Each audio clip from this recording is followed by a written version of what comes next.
पार्वती की परीक्षा लेने के लिए भगवान शिव का जटाधारी ब्राह्मण का वेश धारण कर पार्वती के समीप जाना। शिव पार्वती संवाद।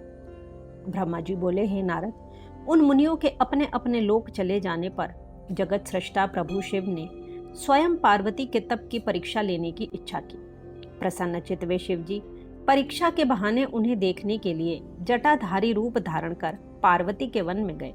उन्होंने प्रसन्न मन से बूढ़े ब्राह्मण का वेश धारण किया और अपने तेज से दीप्यमान हो दंड तथा छत्र धारण कर लिया था।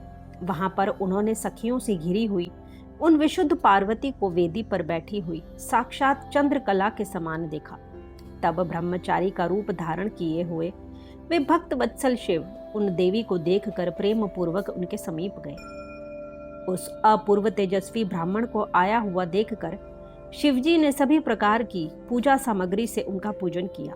इस प्रकार भली भांति पूजा सत्कार करने के अनंतर पार्वती जी प्रसन्नता के साथ उस ब्राह्मण से आदर पूर्वक कुशल पूछने लगी। पार्वती जी बोली, हे ब्राह्मण, ब्रह्मचारी का स्वरूप धारण किए हुए आप कौन हैं और कहां से आए हैं? आप इस वन को प्रकाशित कर रहे हैं। हे वेद वेत्ताओं में श्रेष्ठ, यह सब मुझसे कहिए। ब्राह्मण बोले, मैं वित्त ब्राह्मण का शरीर धारण किए अपने इच्छानुसार चलने वाला एक बुद्धिमान तपस्वी हूँ। मैं दूसरों को सुख देने वाला तथा उनका उपकार करने वाला हूँ, इसमें संशय नहीं है। तुम कौन हो और किसकी कन्या हो? इस निर्जन वन में अकेली रहकर इतनी कठिन तपस्या क्यों कर रही हो, जो मुनियों के लिए भी दुष्कर है? तुम न तो बाला हो न ही वृद्धा, तुम तो सर्वथा तरुणी जान पड़ती हो। पति के बिना इस वन में इतनी कठोर तपस्या क्यों कर रही हो?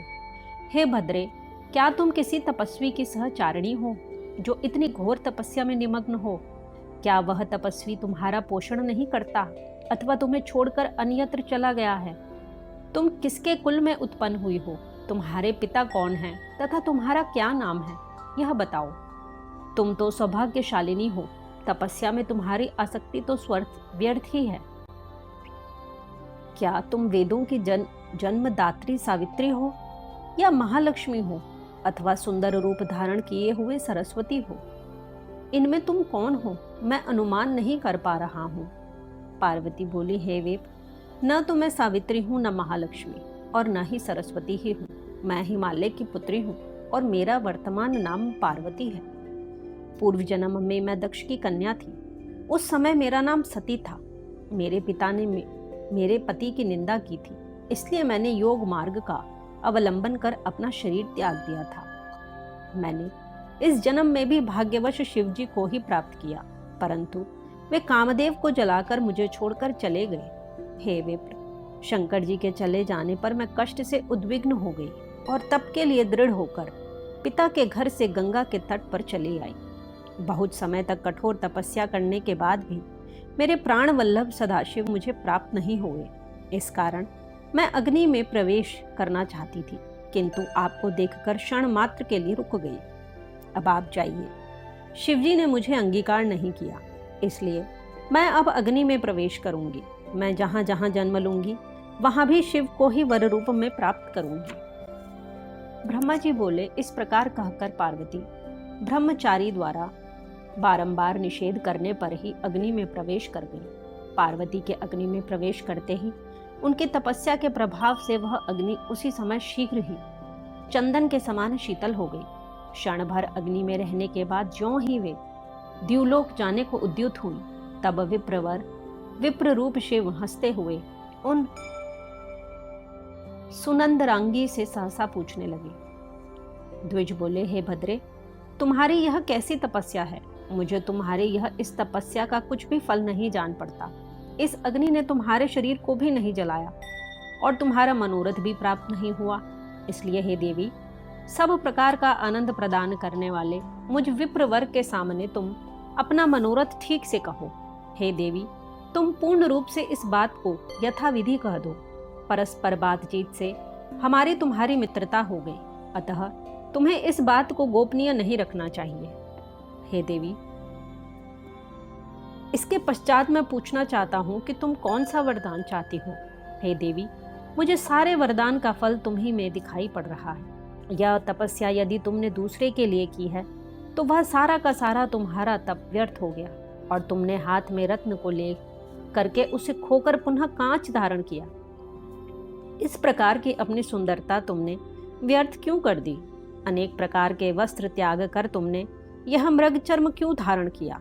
इसलिए तुम इस तपस्या का सारा कारण सत्य सत्य बताओ, जिससे कि उसे सुनकर ब्राह्मणों में श्रेष्ठ मैं प्रसन्नता प्राप्त करूं।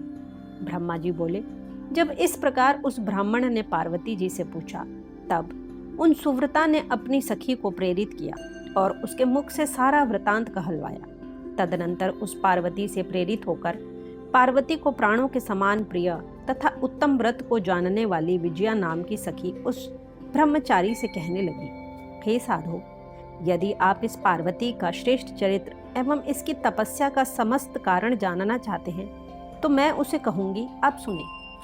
यह मेरी सखी पर्वतराज हिमालय की पुत्री है और पार्वती नाम से प्रसिद्ध है। इसकी माता मेनका है। अभी तक इसका विवाह किसी के साथ नहीं हुआ है। यह शिवजी को छोड़कर दूसरे को अपना पति नहीं बनाना चाहती। यह 3000 वर्ष से तपस्या कर रही है। हे साधो, हे द्विजोत्तम, उन्हीं के लिए मेरी सखी ने ऐसा तप आरंभ किया है। इसका भी कारण मैं आपसे कहती हूँ, आप सुने। यह पार्वती इंद्रादि प्रमुख देवताओं एवं ब्रह्मा, विष्णु आदि को छोड़कर केवल पिनाक पाणी शंकर को ही पति रूप में प्राप्त करने की इच्छा करती है। हे द्विज, तपस्या प्रारंभ करने के पूर्व मेरी सखी ने जिन वृक्षों को लगाया था उन सब में फूल फल आदि आ गए हैं। अतः प्रतीत होता है कि मेरी सखी के मनोरथ पूर्ण होने का समय आ गया है। यह मेरी सखी नारद जी के उपदेशानुसार अपने रूप को सार्थक करने के लिए, अपने पिता के कुल को अलंकृत करने के लिए और कामदेव पर अनुग्रह करने के लिए महेश्वर के उद्देश्य से कठिन तप कर रही है। हे तापस, क्या इसका मनोरथ सफल नहीं होगा? हे द्विज श्रेष्ठ, आपने मेरी सखी के जिस मनोरथ को पूछा था उसे मैंने प्रीति पूर्वक कह दिया। अब आप और क्या सुनना चाहते हैं? ब्रह्मा जी बोले, हे मुने, विजया की इस यथार्थ बात को सुनकर वे जटाधारी रुद्र हंसते हुए इस वचन को कहने लगे। जटिल बोले, सखी के द्वारा जो यह कहा गया है वह तो परिहास मालूम पड़ता है। यदि यह यथार्थ है तो देवी अपने मुख से कहे। इस प्रकार जब जटाधारी ब्राह्मण ने कहा तब पार्वती जी अपने मुख से उन ब्राह्मण से कहने लगी। इस प्रकार श्री शिव महापुराण के अंतर्गत द्वितीय रुद्र संहिता के तृतीय पार्वती खंड में शिवा जटिल संवाद वर्णन नामक 26वां अध्याय पूर्ण हुआ।